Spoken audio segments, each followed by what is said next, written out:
திருச்செந்தூர் அருகே உள்ள தேரிக்காடு சிவப்பு மணல் குவியலுக்கு மத்தியில் அமைந்துள்ள கற்குவேல் ஐயனார் கோவிலில் நடைபெறும் கள்ளர் வெட்டு திருவிழா மிக புகழ் பெற்றதாகும்.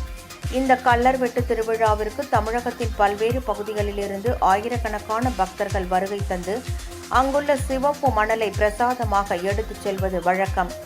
இந்நிலையில் இந்த ஆண்டிற்கான கள்ளர் வெட்டு திருவிழா கடந்த நவம்பர் 16ஆம் தேதி யாகசாலை பூஜையுடன் தொடங்கியது. விழா நாட்களில் தினமும் ஐயனார் மற்றும் சுவாமிகளுக்கு சிறப்பு அலங்கார பூஜைகள் நடைபெற்று வந்தன. இந்த திருவிழாவின் முக்கிய நிகழ்வான கள்ளர் வெட்டு நிகழ்வு கோவில் பின்புறத்தில் தேரி பகுதியில் நேற்று மாலை நடைபெற்றது. இதில் ஆயிரக்கணக்கான பக்தர்கள் கலந்து கொண்டு சுவாமி தரிசனம் செய்தனர்.